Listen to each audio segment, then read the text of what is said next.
Doge candle को इस्तेमाल करने का बेहतरीन तरीका क्या है? आइए इस वीडियो में जानने की कोशिश करते हैं। मिलते हैं एक छोटे से डिस्क्लेमर के बाद। मेरे साथ रहिएगा। Welcome back traders. अस्सलाम वालेकुम। मैं हूं आपका दोस्त, आपका भाई, आपका कोच रियाज हुसैन। ट्रेडर्स, आज जैसा कि आपने इंट्रो में सुना कि मैंने आपको यह बताने की कोशिश की कि डॉजी कैंडल को किस तरह से बेहतरीन तरीके से इस्तेमाल किया जा सकता है। सबसे पहले तो मैं आपको ये बताता चलूँ कि जो ट्रेड मैंने इस वक्त स्क्रीन पे एक सेटअप सा बनाया हुआ है, इसको आप बिल्कुल इग्नोर करें। मैं कुछ टेस्टिंग कर रहा हूँ, ये उसका पार्ट है।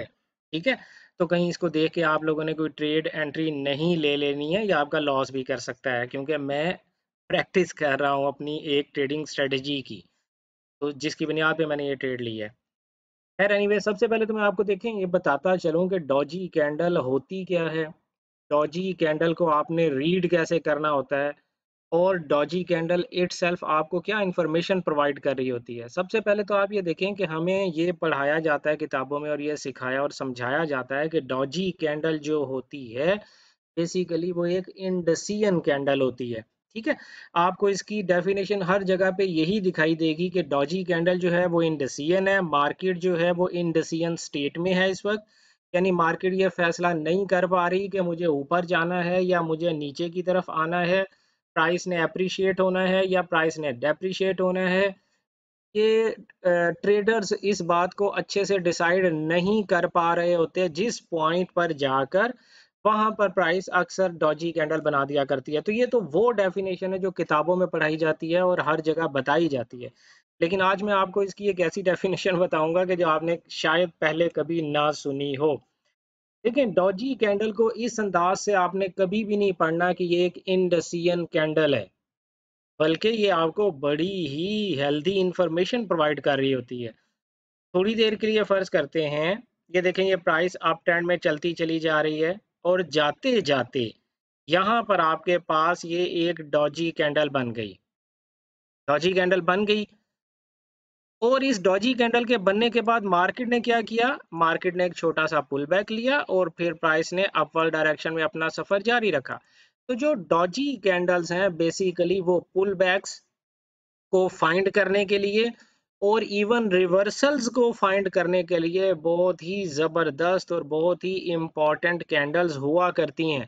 हमें बस इन्हें पढ़ना आना चाहिए। अब ये देखें, जब प्राइस एप्रिशिएट हो रही है, बायर्स जो हैं वो मार्केट में इन होते चले जा रहे हैं, हर हाई प्राइस के ऊपर बायर जो है वो बाय करने की कोशिश कर रहा है। ठीक है, यहाँ पर हमें डॉजी कैंडल क्या बता रही है कि यार प्राइस इतनी हाई चली गई और यहाँ पर मार्केट में बायर्स एकदम गायब हो गए, यानी बायर्स को इतनी हाई प्राइस पसंद नहीं आ रही और उन्होंने अपनी पोजीशंस को शेड करना शुरू कर दिया, उन्होंने अपनी पोजीशंस को छोड़ना शुरू कर दिया, रिलीज करना शुरू कर दिया, प्रॉफिट बुकिंग शुरू कर दी, क्योंकि उनकी नज़र में प्राइस इस वक्त जो है वो एबनॉर्मली हाई जा चुकी है और यहाँ पर मजीद वो बाय में नहीं रहना चाहते। उन्होंने यहाँ से अपनी पोजीशंस को रिलीज करना शुरू कर दिया और यहाँ पर ना चाहते हुए भी सेलर्स जो है वो हैवी हो गए। ये वायर जो यहाँ से मार्केट को कंट्रोल करते चले आ रहे थे, उन्होंने जानबूझकर यहाँ पर इस हाई प्राइस पे, अब आप ये देखें, इम्पॉर्टेंट बात पता क्या है, डॉजी कैंडल अगर आपको किसी भी अपवर्ड मूव, जिसको आप अपवर्ड डायरेक्शन की एक इम्पल्सिव मूव भी कह सकते हैं, किसी भी मूव के टॉप पर अगर आपको डॉजी कैंडल दिखाई देती है तो उस डॉजी कैंडल का हाई जो है वो सबसे ऊंचा होना चाहिए। ये सबसे पहली बात है। डॉजी कैंडल जो है वो बेसिकली स्विंग हाई होनी चाहिए। ठीक है, उसका उसकी जो विक का टॉप है वो सबसे ऊंचा होना चाहिए। इसके आसपास वाली कैंडल्स के विक्स इससे नीचे होनी चाहिए, तो तब आपको उसको पढ़ने का अंदाज कुछ और होगा। और अगर ये डॉजी कैंडल किसी तरह से कैंडल्स के बीच में बन रही है, जैसे कि यहाँ कहीं आप इसको भी कंसीडर अगर कर सकते हैं डॉजी कैंडल, तो थोड़ा सा हम पीछे जाएं और ये देखें, ये भी एक काइंड ऑफ डॉजी कैंडल है, ये भी काइंड ऑफ डॉजी कैंडल है। तो ये जो डॉजी कैंडल्स दूसरी कैंडल्स की टेरिटरी के अंदर बन रही होती हैं, इनका कुछ और मकसद होता है। लेकिन जो कैंडल्स डॉजी कैंडल्स आइसोलेशन में बन रही होती हैं, जिनके टॉप्स और जिनके बॉटम्स डाउनवर्ड डायरेक्शन की सूरत में अगर कोई डॉजी कैंडल आपको बॉटम पे मिली है तो उसका लो सबसे नीचे होना चाहिए, और अपवर्ड डायरेक्शन की सूरत में अगर आपको कोई डॉजी कैंडल टॉप पे मिली है तो उसका हाई सबसे ऊंचा होना चाहिए। ये आपको बता रहे होते हैं कि इस वक्त मार्केट में बायर्स का प्रेशर खत्म हो गया, बायर्स इस प्राइस के ऊपर मजीद बाय करने के लिए तैयार नहीं है। ठीक है, तो ये बड़ी यूजफुल इंफॉर्मेशन होती है भाइयों। आप इस इंफॉर्मेशन की बुनियाद पे दो तरीकों से अपनी एंट्री ले सकते हैं। एक तरीका तो ये है कि जैसे ही डॉजी कैंडल का बॉटम प्राइस ब्रेक करने की कोशिश करे, आप 2 4 5 पिप नीचे से अपना सेल स्टॉप वगैरह लगा सकते हैं। दूसरी ऑप्शन ये होती है कि देखें, अक्सर प्राइस आपको धोखा भी तो दे सकती है ना, हम इस तरह की भी कोई ऑप्शन ढूंढने की कोशिश करते हैं। दूसरी ऑप्शन ये होती है कि जैसे ये डॉजी कैंडल बनी, आपने इस डॉजी कैंडल के ऊपर इस तरह से आपने इस डॉजी कैंडल के ऊपर जनाब अपना एक दायरा सा लगा लिया कि जब भी प्राइस अब इसे ब्रेक करके वापस इसके रीटेस्ट पर आएगी, इसे ब्रेक, क्योंकि मैं सेल एंटिसिपेट कर रहा हूँ ना, मुझे लगा कि यहाँ पर बायर्स इंटरेस्टेड नहीं है, तो अब एक या तो पुल बैक आ सकता है या फिर प्राइस में एक अच्छा खासा डिक्लाइन आ सकता है। तो मैंने इसी डॉजी कैंडल को अपना पॉइंट ऑफ इंटरेस्ट बना लिया, और इसके ब्रेक और फिर रीटेस्ट का इंतजार करूंगा, और यहाँ से फिर मैं पेंडिंग ऑर्डर लगाऊंगा। मजीद मुझे कोई कंफर्मेशन की जरूरत नहीं है। ठीक है, किसी किस्म की कोई कंफर्मेशन की जरूरत नहीं है। ये सिंगल टाइम फ्रेम एंट्री है। अगर आपको 4 एज टाइम फ्रेम में मिला है तो 4 एज टाइम फ्रेम में ही आपको एंट्री लेनी है। तो मैंने पेंडिंग ऑर्डर लगा दिया कि यार जब प्राइस नीचे जाएगी फिर पेंडिंग ऑर्डर। अब मैंने ये प्राइस ने ब्रेक कर दिया, अब जस्ट मैं प्राइस के वापस इसके रीटेस्ट करने का इंतजार कर रहा हूँ। मेरा स्टॉप लॉस इस डॉजी कैंडल से ऊपर है, और 1 to 1.4 आपको पता है कि हम रिकमेंड किया करते हैं कि ये एक ऐसा रिस्क टू रिवॉर्ड रेशो है जिसमें आपकी विनिंग परसेंटेज इवेंचुअली बहुत अच्छी होने वाली है इंशाल्लाह। 1 to 1.4 या 1 to 1.5 risk to reward ratio से ज्यादा अपनी रिस्क टू रिवॉर्ड रेशो अगर आप नहीं रखेंगे तो कोई भी ट्रेडिंग स्ट्रेटजी है वो आपको इंशाल्लाह बेहतर रिजल्ट ही देगी। 1 to 2 या 1 to 3 risk to reward ratio के साथ जाने से जनरली परहेज करना चाहिए। ठीक है, अब मैं देखता हूँ प्राइस वापस ऊपर गई, उसने मेरी एंट्री ट्रिगर कर दी, और मेरा स्टॉप लॉस उसने नहीं लिया। और ये देखें कि प्राइस ने बड़े आराम के साथ मेरा टेक प्रॉफिट एरिया हिट कर दिया।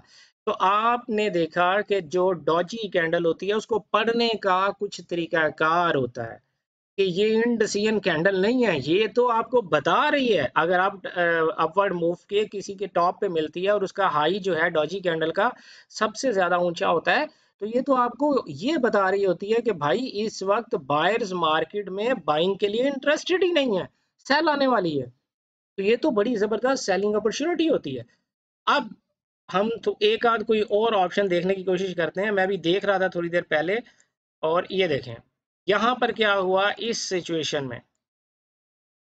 यहाँ पर आपको प्राइस ने ऊपर जाते जाते हाईएस्ट पॉइंट पर आपको एक डॉजी कैंडल उसने दी है, इसका हाई डॉजी का हाई सबसे ऊंचा ही है। ठीक है, आपने जब इसको मार्क कर लिया तो प्राइस ने क्या किया, प्राइस ने तो इसे अपवर्ड डायरेक्शन में ब्रेक कर दिया। तो ये फॉल्स सिग्नल भी आपको मिला करेंगे, कोई भी स्ट्रेटजी 100% नहीं है। लेकिन यहाँ पर आपके पास जब फॉल्स सिग्नल मिला, यानी फॉल्स सिग्नल नहीं मिला, आप उसको यूं कह लें कि आप जो सोच रहे थे मार्केट ने वैसा बिहेव नहीं किया, मार्केट ने अपोजिट डायरेक्शन में यानी ट्रेंड की डायरेक्शन में ही इसको ब्रेक कर दिया। तो फिर आप इमीडिएटली इस कि ब्रेकआउट पर आप इमीडिएटली अपनी ट्रेड में एंटर हो सकते हैं, या बहुत ज्यादा कंजर्वेटिव वे अगर आप यूज करना चाहते हैं तो ये जो कैंडल बाहर निकली है इसके क्लोज होने का इंतजार करें, और इसी कैंडल के बॉटम का अब आपने इस डॉजी कैंडल के बॉटम का आपने इंतजार नहीं करना, इसी कैंडल के बॉटम का आपका स्टॉप लॉस होगा, और 1 to 1.5 या 1 to 1.4 risk to reward ratio के साथ आप अपनी ट्रेड लगा सकेंगे। तो दो तरीके मैंने आपको बताया कि एक तरीका तो ये है कि जब कभी आपको डॉजी कैंडल किसी भी अपवर्ड मूव के टॉप पर नजर आती है तो ये आपको बेसिकली बता रही होती है कि बायर्स जो है वो मार्केट से गायब हो गए हैं, उनका इस वक्त बाइंग में इंटरेस्ट नहीं है।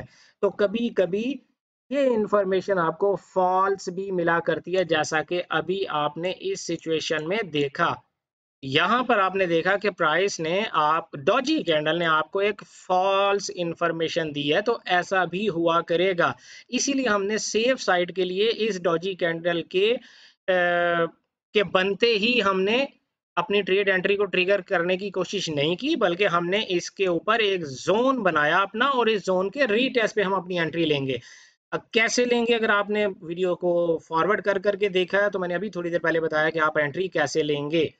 अब मैं कोई ऐसी एग्जांपल ढूंढने की कोशिश करता हूं जो मुझे किसी डाउनवर्ड मूव के एंड पे नजर आ जाए, और वहां पर मैं आप लोगों को कुछ बता सकूं।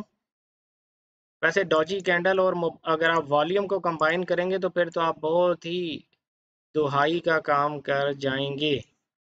लेकिन हम देखते हैं किसी कैंडल के डॉजी कैंडल आखिरकार हमें मिल गई। ये देखिएगा, डॉजी कैंडल यहाँ पर हमें मिली है, और ये डॉजी कैंडल है ग्रीन कलर वाली, ठीक है। ये हमारी डॉजी कैंडल है। प्राइस एक पुल बैक फेज में आ रही थी।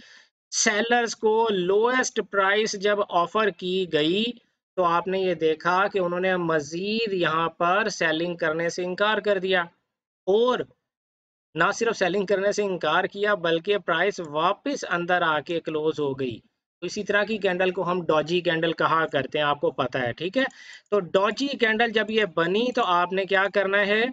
हमने अभी आपके सामने एंट्री लेने का तरीकाकार वाज़िया किया कि आप इसके ऊपर अपनी एक जोन बना लिया करें। इमीडिएटली आपने एंट्री नहीं लेनी। प्राइस देखें ब्रेक करके ऊपर गई वापस, अगर आप गौर से देखें आपके जोन को उसने टच किया यहाँ पर। टच करने के बाद यहाँ से उसने आपको एक अच्छी बाय एंट्री प्रोवाइड कर दी। तो देखिए, मैं आपको ये नहीं कह रहा हूँ कि डॉजी कैंडल सीखने के बाद आज के बाद आपकी कोई ट्रेड कभी लॉस में नहीं जाएगी, लेकिन जब आप कोई ट्रेड एंट्री ले रहे होंगे तो आपको एटलीस्ट ये तो पता होगा कि मैं ट्रेड एंट्री क्यों ले रहा हूँ, और उसके पीछे बुनियादी रीज़न मेरी क्या है, मैंने क्या मार्केट में ऑब्जर्व किया, मैंने क्या मार्केट में देखा, और क्यों मैं ट्रेड में एंट्री लेने की कोशिश कर रहा हूँ। देखें, इसीलिए मैं हमेशा आप लोगों से एक ही बात कहा करता हूँ कि कोई भी काम सीखे बगैर नहीं करना चाहिए। एक आर्ट है, एक स्किल है, एक बिजनेस है, बगैर सीखे इसको नहीं करना चाहिए। सॉरी दोस्तों, मैंने अभी अभी अपना कैमरा देखा और वो पता नहीं क्यों स्टक हुआ है यार, तो माजरत चाहता हूँ। अब मैं मजीद दोबारा वीडियो नहीं बना सकता, आपका और अपना कीमती वक्त मजीद ज़ाया नहीं कर सकता। इसको आप इसी तरह से बर्दाश्त करें। मिलते हैं नई वीडियो में किसी नए कंटेंट, किसी नए कॉन्सेप्ट के साथ। तब तक अपना ख्याल रखिएगा। Good luck, happy trading.